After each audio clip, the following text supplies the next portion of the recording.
Le regole sono semplici.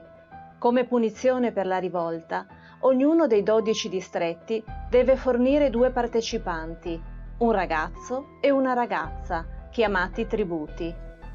I 24 tributi vengono rinchiusi in un'ampia arena all'aperto, che può contenere di tutto, da un torrido deserto a una landa ghiacciata.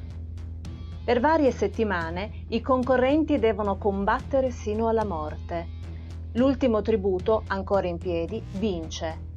Prendere i ragazzini dai nostri distretti, obbligarli a uccidersi l'un l'altro sotto gli occhi di tutti.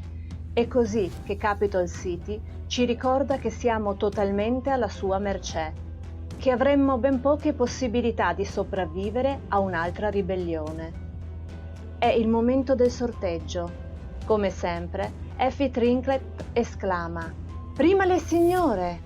e poi attraversa il palco per avvicinarsi alla boccia di vetro con i nomi delle ragazze. La raggiunge, tuffa la mano in profondità ed estrae una strisciolina di carta. Il pubblico trattiene il fiato e a quel punto si potrebbe sentir cadere uno spillo. E io ho la nausea e spero con tutta me stessa di non essere io, non essere io, non essere io.